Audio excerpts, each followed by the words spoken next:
Is NBA Top Shot back to the baseline? And what I mean by that is it back to a place where they can actually move forward with the project and NBA Top Shot? It seems like for this entire series, it seems like the whole goal of this past series, Series 4, was to get them back to a baseline, and the last step was to release all of the Series 1 moments. And to get back to a baseline, essentially, Top Shot had to give collectors and people on the platform an idea of how Top Shot will be moving forward. So, have we hit that baseline where essentially not every single purchase you make on the market is going to ultimately go down in price, which I think since basically the beginning of 2023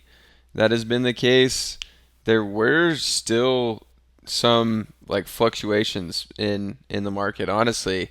At the beginning of last season with all the locking, and then I think there was a small push like even in December time, but then, basically January passed, everything just essentially had gone down. And then we saw a ton of burning and locking challenges and everything like that. So will we eventually see a baseline, or is it hitting right now? And there's arguments for both sides. I'll try to make arguments for both sides in this video here. And first, what we're looking at here is these S1 moments. This is just the first one that came up on the marketplace, so I clicked it. But it seems like this is the case mostly for all of them. If we look at it on Evaluate Market, you can see that initially all these packs tanked some prices, and a lot of people were selling it for 5 here. I don't know how many sales here actually happened at 5, but then just like a couple days later, you could sell these for $8, So are we going to continue to see some of these go up? And they don't have to just like consistently go up, that's not how really any markets work. They can go up and down, but as long as they do go up and down, they're not just constantly going down. Yeah, that's when I think we have hit the baseline when there's healthy market where stuff does go up and down, based on how good the player is, how coveted their moments are, things of that nature. And that's only going to happen when more people actually want to buy a moment like this, a debut rookie Kobe White out of 2,900, when we're actually going to see more people who want to buy this than people who just want to sell it off. And I still don't think we're there right now, obviously, but essentially a baseline market will be when we do see for a consistent period of time at least around the same numbers of buyers and sellers. And when people actually go out and say, hey, I actually just want to collect this and have a rookie debut Kobe White in my collection, and I don't want to sell it, and if I buy this, it's not going to just consistently go down over time. It could go up, especially if Kobe White actually turns out to be a better player than he has been in the league so far. And honestly, if news gets out on like Top Shot Twitter that people are actually buying moments and they're just going up naturally, not from like, these burn challenges or locking challenges or, set bottlenecks, not weird things like that from challenges or whatever. If they're just actually going up for no reason other than more people are wanting to buy and collect that moment than people are wanting to sell it, then I think you can honestly get a lot of these people back into Top Shot. I think we're like over 100,000 people actually on Top Shot, and we did see 6,000 in the Series 1 drop, which was cool. But I'll get into that a little later. I just wanted to acknowledge one that is going up. Steve Nash here. I think this was like $40, and now it's 55. But that is because of burn challenge. It's not naturally going up. There are other ones that are naturally going up, like the Kobe White one, just because I think a bunch of people fire sold, and then people are actually wanting to collect Series 1. It's like something that people are actually getting back into now, once they realize that all of them have been released, they're actually now actually wanting to buy those. And I think on a lot of those, we're actually seeing more buyers than sellers now that the initial sell-off is done. So what did they do right, in my opinion, to get back to the baseline of Top Shot for how many users they actually have? They're going to be sticking around. People were saying in the past few months they thought there was like 2,000 or like a 4,000 active Top Shot members. We did see 6,000 in the drop, so that was good to see. But can we hold these 6,000 people and potentially get even more people to come back?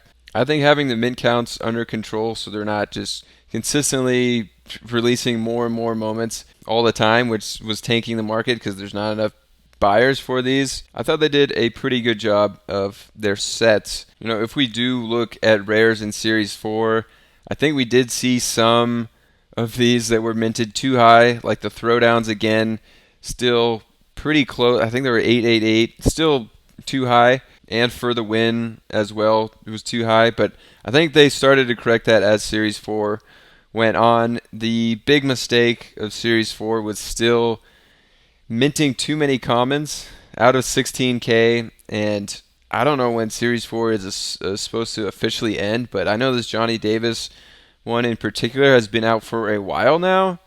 And right now they only released his base, the parallel out of 1,000, which is called Torn, and then the explosion out of 500. And these ones have been released for a while now, maybe since like April, and they still haven't done the rippled or the one out of 2,500, and then I think the rippleds out of 4,000. They still haven't released those. That's 6,500 moments still from Johnny Davis commons that we need to release, and 6,500 doesn't sound like a lot because there were those obviously 60K moments, but now it is because common sets now, like Extra Spice, are out of 2,500. So still needing to release 6,500 from a guy like Johnny Davis. And I mean, I'm sure there's a bunch of other players like this, but I don't know them off the top of my head. I know Peyton Watson is another one. Same exact situation, doesn't have the 2,500 or the 4,000 one released. And you might think, hey, that's just for these rookies, but Mark Williams, he has all of them released already, so that's not the case. Maybe for Series 5, you could get rid of the 4K one and just make the base like this one that's out of 8K, make that one out of 4K, and just get rid of one of the parallels, something like that. I think that would have been better for this series, but maybe that will still even be too many for commons. So I think the mint count control is getting there.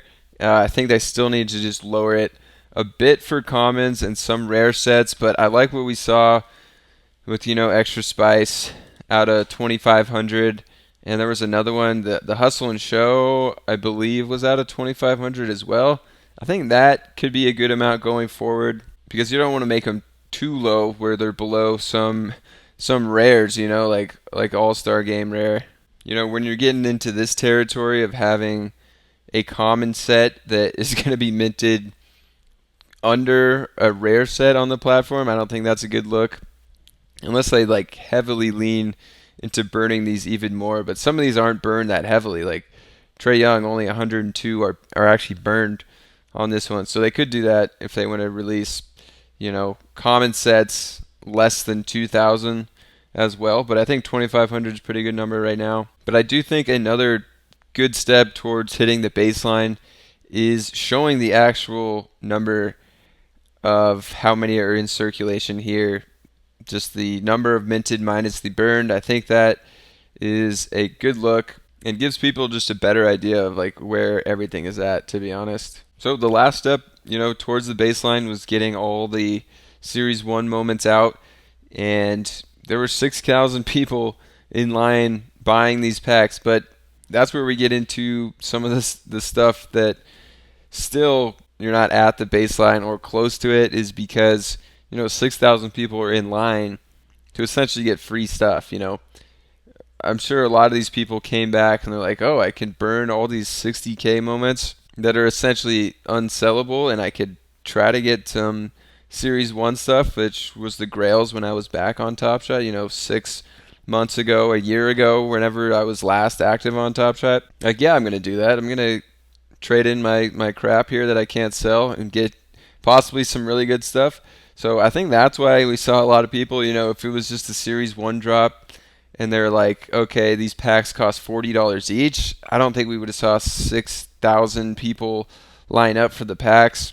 And I'd be curious, the next pack drop, how many people line up. Even if it's a pack drop that you can look at it and say, hey, that is probably going to be a positive EV pack drop, but are they going to get 6,000 people to actually put in real money, even if it's $50, but, maybe with a guaranteed rare, and people project it out for the rare to be $55 for the worst one? Are you still going to see that many people actually paying money for a pack, even if it seems like it will be able to make money with it? And continuing on some of the stuff where we might not be towards the baseline yet, is there's still a ton of moments locked up. Like the unlocking date was, I don't know, probably a month ago now, but I still have had yet to have any of my moments be unlocked, I'm pretty sure. So in my collection, I can actually come to unlock moments, and yeah, I don't have any moments that can be unlocked yet, but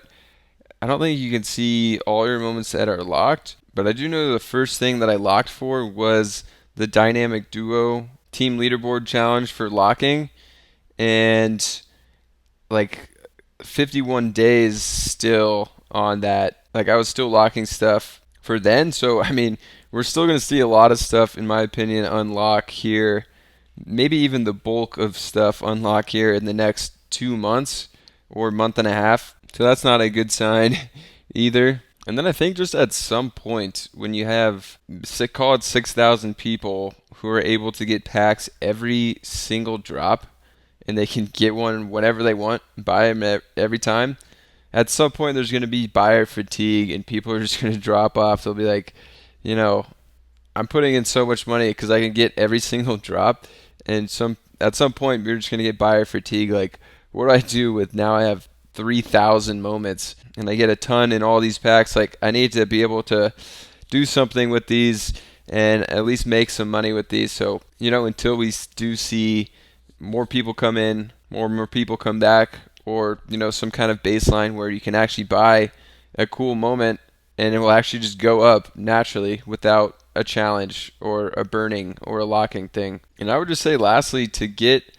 more people back in and get people more excited, just make it more fun. Like, not saying it's not been that fun recently on Top Shot, but it was way more fun a year ago, year and a half ago, 2 years ago.